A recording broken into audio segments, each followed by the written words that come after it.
Hey guys, DudeMan here, and this is Majestic. That is her trail angel name. A lot of you guys know her as my wife. She picked me up yesterday at Dix Creek Gap, and we are together, and she is going to be my support vehicle. Now, you're thinking, man, DudeMan, you're just taking it too easy. This is not fair that you get to have somebody as your support vehicle. My plans are to my plans are to slack pack during different sections of it. Once again, slack packing is where I dump everything out of my pack and only have the bare essentials. And instead of just being able to start at a trailhead on a road, what I'll be doing is going from the road and not just the next road or the next shelter. I'll be able to go to the next road or the next road. Instead of just doing 10 miles a day, I might be able to do 20 and 25 miles a day. So it'll greatly increase my mileage.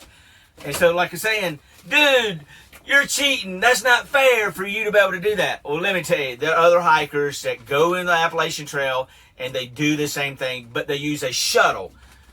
Majestic is a rolling shuttle for me, but she's also a rolling motel for me, and she's also does other things. She's going to be a trail angel. Yesterday we brought donuts and due north off the trail and brought them into this lovely little town called Hiwassee. It's around a good sized lake. I mean, a really good sized lake, a Chattooga Lake or something like that. Incredible. Anyway, I dumped a lot of food. Some of this stuff is kind of heavy, and some of it just kind of sticks to the cookware that I'm using, and it's kind of hard to clean. I don't want to contaminate the water sources by putting cheese sauce or something like that in there. So I'm dumping some of the heavier foods. These tortilla shells I thought was a great idea, but instead I'm going to use these lighter weight sandwich thins for my peanut butter sandwiches or my tuna sandwiches or something like that. So I'm going to repackage them and use that instead. This bedside scare spray, I'm going to leave it here, and I'm going to try to take care of myself better now that I have my trail angel with me. So good to have her along with me on the ride. We're going to have a great time. This fire starter, I'm definitely dumping it. I had 2 of these large water bags. I'm dumping one of them. I'm dumping this water carrying system. I will pick it up when I slack pack so I can get a lot of miles in and be able to pull the water out and drink. And I'll have easier access to my phone then too. I'm definitely dumping the deodorant. Everybody stinks. Everybody stinks. That's just always do.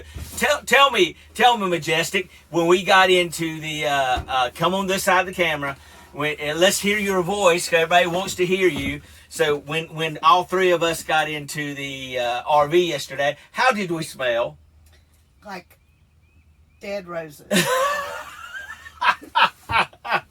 Dead roses. I don't know what that smells like.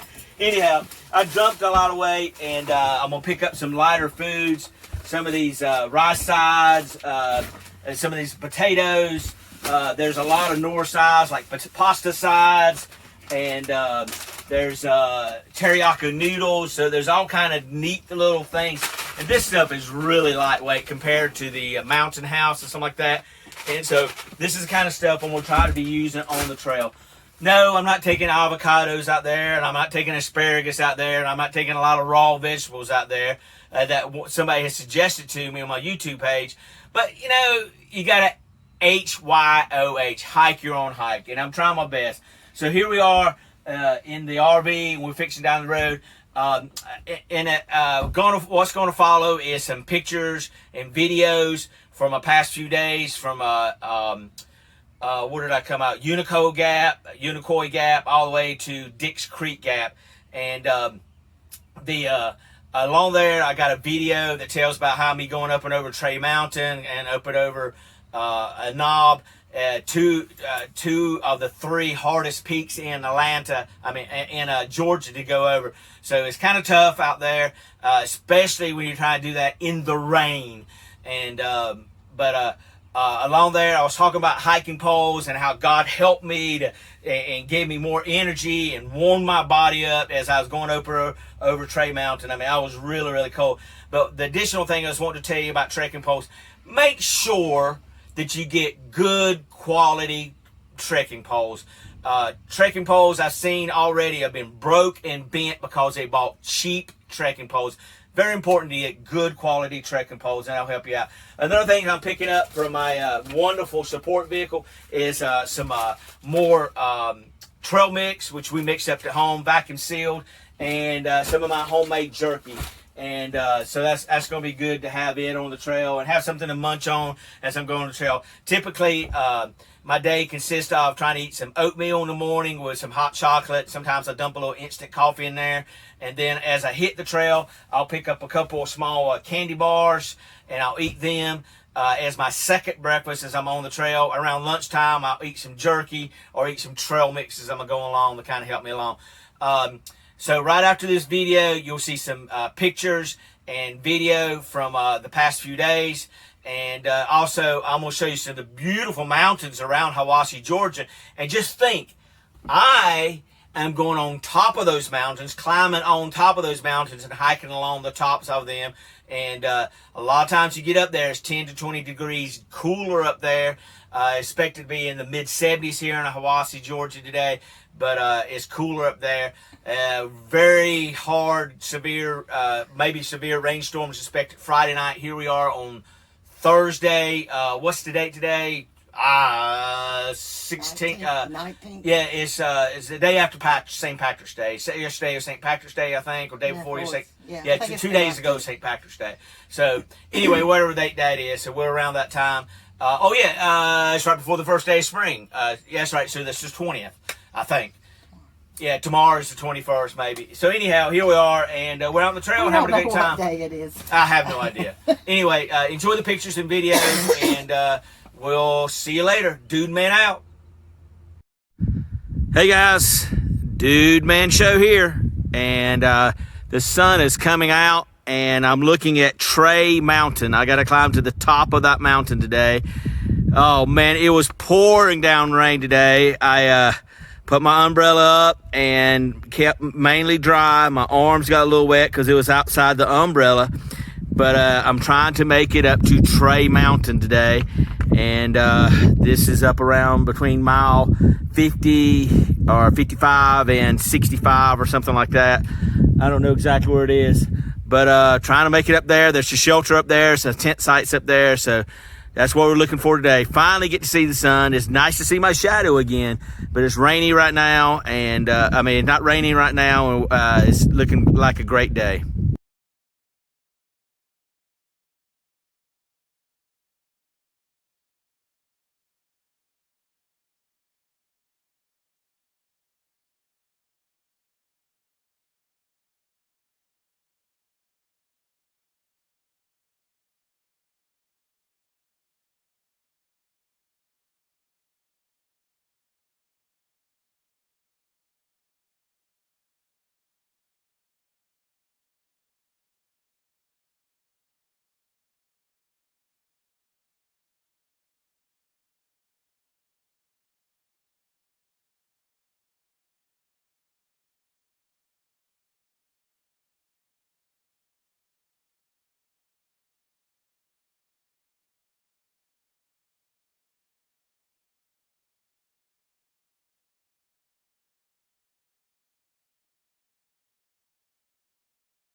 Hey everyone, DudeMan here. I want you to see the typical trail conditions that I've been going through for the past several days. Yesterday afternoon had a little bit of sun, but it's been tough.